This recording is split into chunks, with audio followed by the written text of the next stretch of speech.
Ante as portas livres. Ante as portas livres de acesso ao trabalho cristão e ao conhecimento salutar que André Luiz vai desvelando, recordamos prazerosamente a antiga lenda egípcia do peixinho vermelho. No centro de formoso jardim havia grande lago, adornado de ladrilhos azul turquesa. Alimentado por diminuto canal de pedra, escoava suas águas do outro lado, através de grade muito estreita. Nesse reduto acolhedor, vivia toda uma comunidade de peixes, a se refestelarem, nédios e satisfeitos, em complicadas locas, frescas e sombrias. Elegeram um dos concidadãos de Barbatanas para os encargos de rei, e ali viviam plenamente despreocupados entre a gula e a preguiça. Junto deles, porém, havia um peixinho vermelho, menosprezado de todos. Não conseguia pescar a mais leve larva, nem refugiar-se nos nichos barrentos. Os outros, vorazes e gordalhudos, arrebatavam para si todas as formas larvárias e ocupavam, displicentes, todos os lugares consagrados ao descanso. O peixinho vermelho, que nadasse e sofresse. Por isso mesmo era visto, em correria constante, perseguido pela canícula ou atormentado de fome. Não encontrando pouso no vastíssimo domicílio, o pobrezinho não dispunha de tempo para muito lazer, e começou a estudar com bastante interesse. Fez um inventário de todos os ladrilhos que enfeitavam as bordas do poço, arrolou todos os buracos nele existentes e sabia com precisão onde se reuniria a maior massa de lama por ocasião de aguaceiros. Depois de muito tempo, à custa de longas perquirições, encontrou a grade do escoadouro. À frente da imprevista oportunidade de aventura benéfica, refletiu consigo: não será melhor pesquisar a vida e conhecer outros rumos? Optou pela mudança. Apesar de macérrimo pela abstenção completa de qualquer conforto, perdeu várias escamas com grande sofrimento a fim de atravessar a passagem estreitíssima. Pronunciando votos renovadores, avançou otimista pelo rego d'água, encantado com as novas paisagens, ricas de flores e sol que o defrontavam, e seguiu embriagado de esperança. Em breve, alcançou o grande rio e fez inúmeros conhecimentos. Encontrou peixes de muitas famílias diferentes que com ele simpatizaram, instruindo-o quanto aos percalços da marcha e descortinando-lhe mais fácil o roteiro. Embevecido, contemplou nas margens homens e animais, embarcações e pontes, palácios e veículos, cabanas e arvoredo. Habituado com um pouco, vivia com extrema simplicidade, jamais perdendo a leveza e a agilidade naturais. Conseguiu, desse modo, atingir o oceano, ébrio de novidade e sedento de estudo. De início, porém, fascinado pela paixão de observar, aproximou-se de uma baleia para quem toda a água do lago em que vivera não seria mais que diminuta ração.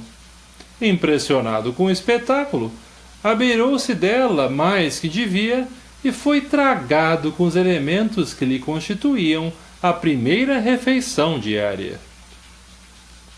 Em apuros, o peixinho aflito orou ao deus dos peixes, rogando proteção no bojo do monstro, e, não obstante as trevas em que pedia salvamento, sua prece foi ouvida, porque o valente cetáceo começou a soluçar e vomitou, restituindo-o às correntes marinhas. O pequeno viajante, agradecido e feliz, procurou companhias simpáticas e aprendeu a evitar os perigos e tentações. Plenamente transformado em suas concepções do mundo, passou a reparar as infinitas riquezas da vida. Encontrou plantas luminosas, animais estranhos, estrelas móveis e flores diferentes no seio das águas.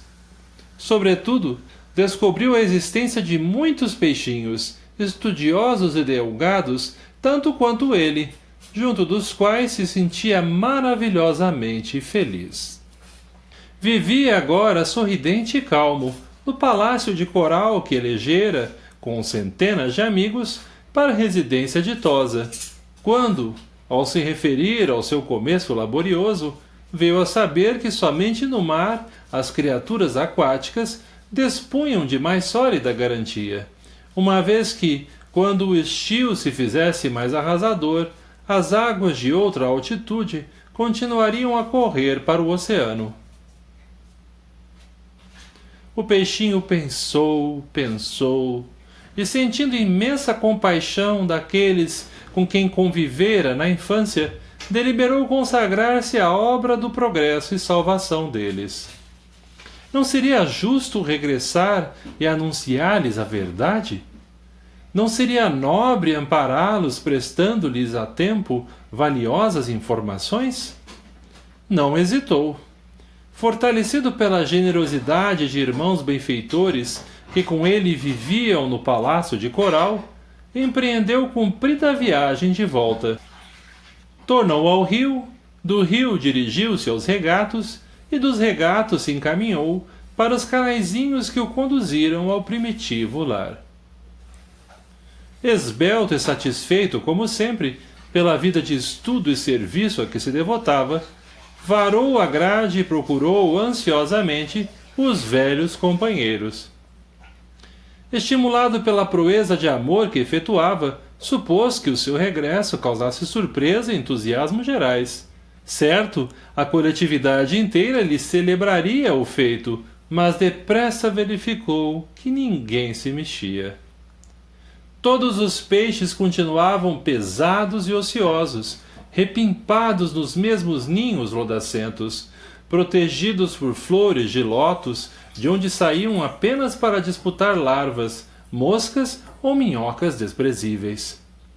Gritou que voltara a casa, mas não houve quem lhe prestasse atenção, porquanto ninguém ali dera pela ausência dele. Ridicularizado, procurou então o rei de guelras enormes e comunicou-lhe a reveladora aventura. O soberano, algo entorpecido pela mania de grandeza, reuniu o povo e permitiu que o mensageiro se explicasse. O benfeitor desprezado, valendo-se do ensejo, esclareceu com ênfase que havia outro mundo líquido, glorioso e sem fim. Aquele poço era uma insignificância que podia desaparecer de momento para outro. Além do escoadouro próximo, desdobravam-se outra vida e outra experiência. Lá fora, corriam regatos ornados de flores, rios caudalosos repletos de seres diferentes e, por fim, o mar, onde a vida aparece cada vez mais rica e mais surpreendente. Descreveu o serviço de tainhas e salmões, de trutas e esqualos, deu notícias do peixe-lua, do peixe-coelho e do galo do mar. Contou que vira o céu repleto de astros sublimes e que descobrira árvores gigantescas, barcos imensos, cidades praeiras, monstros temíveis, jardins submersos, estrelas do oceano, e ofereceu-se para conduzi-los ao palácio de coral, onde viveriam todos, prósperos e tranquilos. Finalmente os informou de que semelhante felicidade, porém, tinha igualmente o seu preço. Deveriam todos emagrecer convenientemente, abstendo-se de devorar tanta larva e tanto verme nas locas escuras, e aprendendo a trabalhar e estudar tanto quanto era necessário a venturosa jornada. Assim que terminou, gargalhadas estridentes coroaram-lhe a preleção. Ninguém acreditou nele. Alguns oradores tomaram a palavra e afirmaram, solenes, que o peixinho vermelho delirava, que outra vida além do poço era francamente impossível, que aquela história de riachos, rios e oceanos era mera fantasia de cérebro demente, e alguns chegaram a declarar que falavam em nome do Deus dos peixes, que trazia os olhos voltados para eles unicamente. O soberano da comunidade, para melhor ironizar o peixinho, dirigiu-se em companhia dele até a grade de escoamento e, tentando de longe a travessia, exclamou borbulhante: "Não vês que não cabe aqui nem uma só de minhas barbatanas? Grande tolo, vai-te daqui. Não nos perturbes o bem-estar. Nosso lago é o centro do universo. Ninguém possui vida igual à nossa." Expulso a golpes de sarcasmo, o peixinho realizou a viagem de retorno e instalou-se em definitivo no Palácio de Coral, aguardando o tempo. Depois de alguns anos, apareceu pavorosa e devastadora seca. As águas desceram de nível, e o poço onde viviam os peixes pachorrentos e vaidosos esvaziou-se, compelindo a comunidade inteira a perecer, atolada na lama. O esforço de André Luiz, buscando acender luz nas trevas, é semelhante à missão do peixinho vermelho. Encantado com as descobertas do caminho infinito, realizadas depois de muitos conflitos no sofrimento, volve aos recôncavos da crosta terrestre, anunciando aos antigos companheiros que, além dos cubículos em que se movimentam, resplandece outra vida, mais intensa e mais bela, exigindo, porém, acurado aprimoramento individual para a travessia da estreita passagem de acesso às claridades da sublimação. Fala, informa, prepara, esclarece. Há, contudo, muitos peixes humanos que sorriem e passam entre a mordacidade e a indiferença, procurando locas passageiras ou pleiteando larvas temporárias. Esperam o paraíso gratuito com milagrosos deslumbramentos depois da morte do corpo.